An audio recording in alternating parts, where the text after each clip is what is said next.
ये उन दिनों की बात है जब मेरी 9वीं जमात के फाइनल एग्ज़ाम होने वाले थे। उस वक्त मेरी उम्र लगभग 15 साल होगी। मैं पहली बार बोर्ड के एग्ज़ाम देने जा रही थी, लिहाजा काफ़ी जोशो खरोश से इम्तिहानात की तैयारी में मसरूफ़ थी। बाल आखिर वो दिन भी आ पहुंचा जिस दिन मेरा पहला पेपर था। मैं अब्बा जान के साथ बोर्डिंग सेंटर जाने के लिए रवाना हुई। उन्होंने मुझसे सेंटर का नाम पूछा, जो कि मैंने जल्दबाजी में कुछ इस तरह बताया, मॉडल गर्ल्स हाई स्कूल, जिसमें से एक लफ्ज़ में मिस कर गई। दरअसल सेंटर का पूरा नाम ये था, मुस्लिम मॉडल गर्ल्स हाई स्कूल। काश ऐसा ना होता, क्योंकि यही वो एक लफ्ज़ था जिसका मुझे बहुत बड़ा भुगतान भुगतना पड़ा। अब्बा जान ने मेरी बताई हुई मतलूबा जगह पर मुझे छोड़ा और वापसी की टाइमिंग पूछ कर चले गए। सेंटर के अंदर जाकर मैं भी बाकी तमाम लड़कियों की तरह एक आखिरी नज़र किताब पर डालने में मसरूफ़ हो गई। जब पेपर शुरू होने में तकरीबन 10 मिनट रह गए तो तमाम तलबा अपने रोल नंबर के मुताबिक पेपर देने के लिए क्लासों में जाने लगे। मैं भी अपनी मतलूबा जगह तलाश करने लगी। करीब ही एक टीचर खड़ी थी।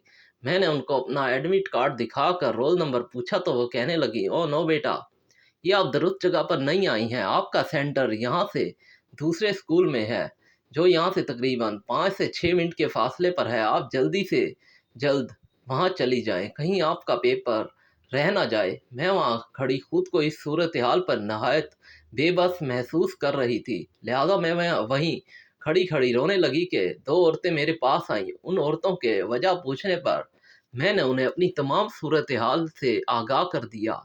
उनमें से एक औरत कहने लगी, बेटा परेशान होने वाली बात नहीं, चंद ही मिनट का फासला है, हम आपको छोड़ देती हैं। मैंने शुक्रिया कहकर इनकार कर दिया, आपकी बहुत मेहरबानी होगी अगर एक कॉल करा दें। एक ने कहा, बेटा ज़रूर करा देती, पर मेरे मोबाइल में बैलेंस नहीं है। और दूसरी ने यह कहकर इनकार कर दिया कि उसका मोबाइल बंद जा रहा है। दोनों खवातीन में से एक कहने लगी, बेटा हम भी तुम्हारी माँ की जगह हैं, आपको बाहिफाजत सेंटर तक पहुंचा देंगी। देर बहुत हो चुकी थी। पेपर शुरू होने में बामुश्किल 5 से 6 मिनट रह गए थे, लिहाजा मैं रजामंद हो गई और उनके साथ बाहर आ गई, जहां एक ब्लैक कार खड़ी थी जिसमें एक सिडोल जिस्म का आदमी ड्राइविंग सीट पर बैठा था। एक औरत अगली सीट पर बैठ गई और दूसरी औरत, जिसने मेरा हाथ पकड़ा हुआ था, मुझे लेकर पिछली सीट पर बैठ गई। हमारे बैठते ही उस आदमी ने गाड़ी चला दी। मुझे गाड़ी में बैठे 15 से 20 मिनट हो गए थे, लेकिन दूर दूर तक सेंटर के कोई आसार नज़र नहीं आ रहे थे। बाल आखिर घबराहट के आलम में मैंने कहा, आंटी रास्ता तो बामुश्किल 5 से 10 मिनट का था, अब तो 20 मिनट होने को हैं, मेरा सेंटर कहीं नज़र नहीं आ रहा। आंटी बराए मेहरबानी आप मुझे यहीं उतार दें, मैं खुद चली जाऊंगी।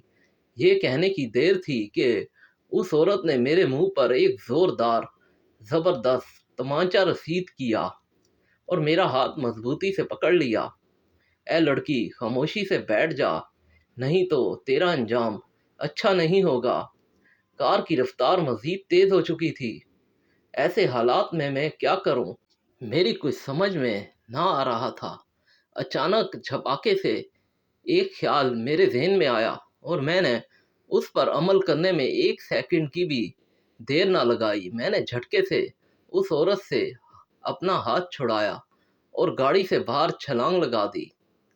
जब मेरी आंख खुली तो मैंने खुद को हॉस्पिटल में पाया, जहां अब्बा अम्मा मेरे सराहने खड़े थे। अम्मा ज़ारो कतार रो रही थीं।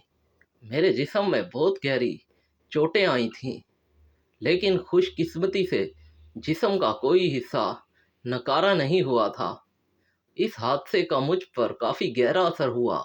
मैं कितने ही दिनों बीमार रही, लेकिन शायद तकदीर को यही मंजूर था। आज भी जब वो वाक़या मेरे ज़हन में आता है तो रोंगटे खड़े हो जाते हैं। मैं अपने तमाम दोस्तों बहनों से दरख्वास्त करती हूँ कि ज़िंदगी में चाहे कितनी बड़ी मुश्किल या मुसीबत आन पड़े, खुदारा किसी गैर पर कभी भी एतबार ना कीजिएगा।